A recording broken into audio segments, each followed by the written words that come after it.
again, this is Tyler with Legendary Vegan Art, and today we're continuing with part, I don't know, like a billion of painting a watercolor portrait of Jared from Hot Pepper Gaming. So I've got a lot to do. That's good. It's better to have a lot to do than not know what to do.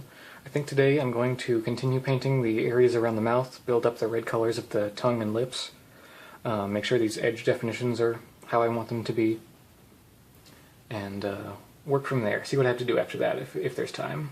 So I'm taking more permanent alizarin crimson. I think I'm going to work that back into this old flesh color that I was using last time. So we're going to see what this gives me and work from there. If anything, I'm going to pull in more of this Cad Red Deep, make it a little peachier, make it a little stronger color, pull in more of the skin tone. Okay, that's pretty good. Let's build up the lips a little. Just realized I forgot my smudge card. Oh well, I'll work without it. Okay.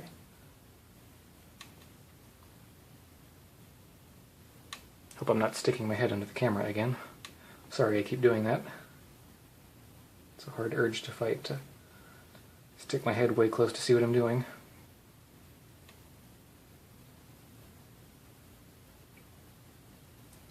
So, being mindful of the fact that the lower part of the lips is a little lighter, I'm going to leave this bit unpainted.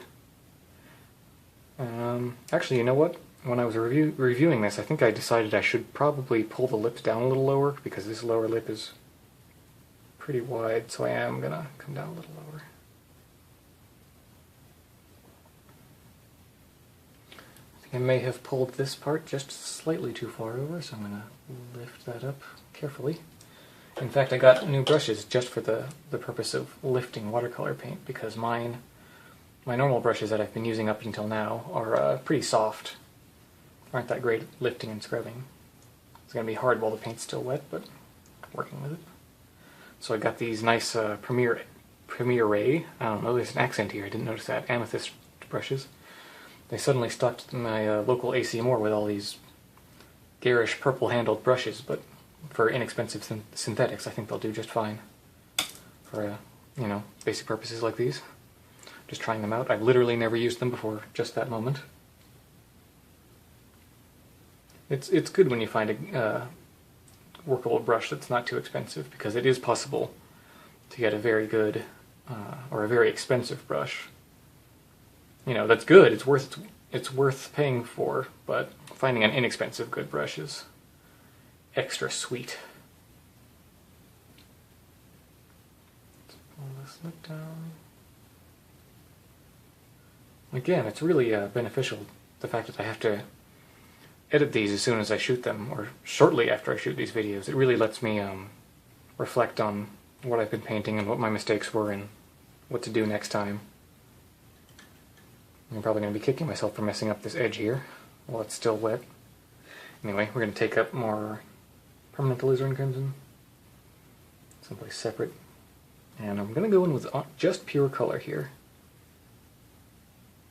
and build up what's here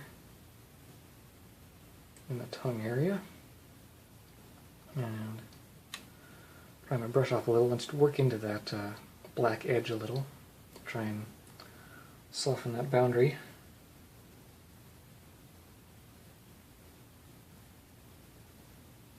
In fact, just because this black is so dark and the red's a little thin, I may pull the red all the way up in here to sort of soften the cool black that I got last time. It was a little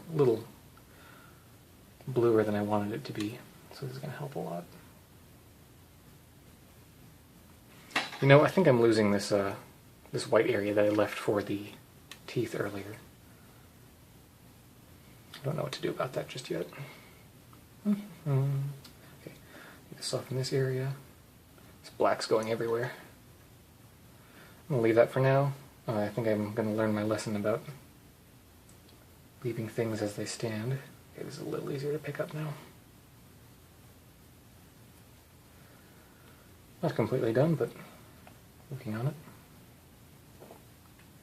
Still didn't quite get this shadow shape right, so I'm going to use my new scrubby brush. That's much better. Much easier to lift with this thing. These are just sort of medium synthetic filbert brushes. I've got one of these and a larger filbert for large areas on portraits like these. Normally I work pretty small if you've seen my old gem and holograms drawings and earlier stuff, but I try not to work too much bigger than this because bigger than, this is a 9x12 and bigger than that gets hard to scan. Even though I do have a large format scanner and printer, any bigger than this is gets to be problematic. And bigger than this you have to get into photographing your work instead of just scanning it, which is its own entirely different ball of wax and ball of difficulties. So I'm going to take my soft brush, a soft small quill, and mix up some more skin color.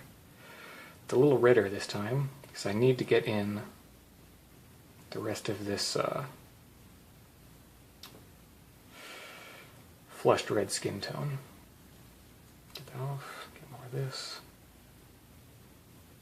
And just work with what's here. That's very, very orange. It's lots of water. Tone that down. Pick up what we had. This looks probably really orange. It does, but that's good. Tiny touch of Prussian blue. Tone it down.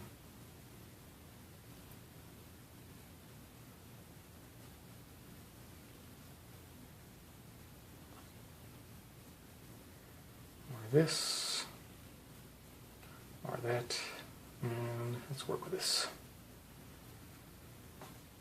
Bring it down a little more with some more water. Really feel like I've gotten much faster at this just because I've been making myself work on this portrait series for so long. Much better. I've noticed this red, the sort of tone of a puddle of this paint looks significantly more orange than it turns out when I put it down, so I may add just a little more Cad Red Deep. Even though it looks too shockingly red on the palette, on the paper it turns out much better. Take this nice peach color.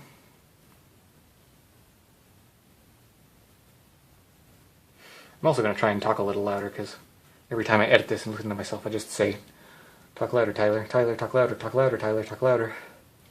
And if I don't heed my own words, who's going to? Nothing's going to get done. Okay. More red, more red. That's nice and red. Okay. Now wet these skin tones down so that these, I'm not going to use my dirty water. I'm going to use my clean water. That'd be smart. Okay. Now wet these skin tones down a little bit with my soft brush.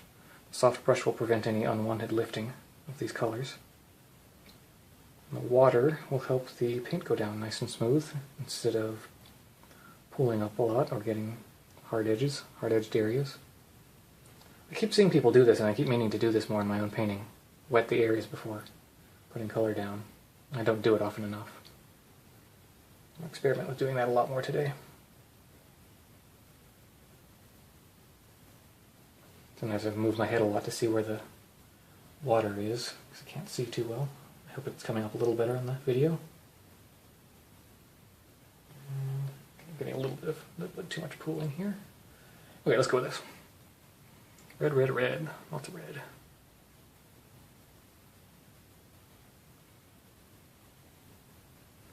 This guy's flushed and blushing and in terrible pain. Up here and here. Now when I feather this out, I get a really nice soft edge here. And here. Put that all around. And we're going to get some nice unexpected effects just because that's what watercolor likes to do. It likes to sort of spread out and sort of make these nice blooms. And you don't always want that, but this time I definitely do. So I'm going to see what nice effects I can get. Nose. Just not going to sweat the details too much, because that's what I always do. just worry too much about details. I should be worrying about the big picture at this point. His eyes definitely are a little redder. And more here. Where else is spray the chin? And a little bit here. And where else? It's actually kind of pink up here by the hairline. I think that'll be good to help create sort of a shadowy looking area. It's also a little warmer in tone under the hair, where the hair comes in. Right, this helps define the face a lot more. Like how this is turning out. Let me get more up here.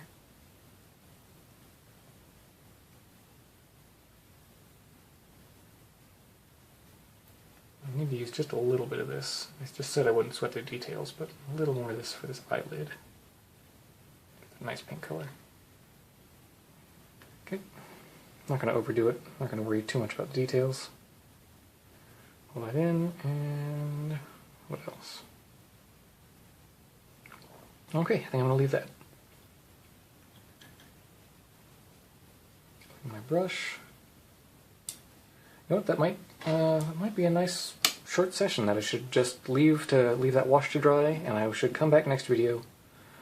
I'm probably going to work on the mouth and the eyes some more after this. So yeah, after putting in the dark of the mouth, it's been much easier to bring the values of the skin tones back up to where they should be.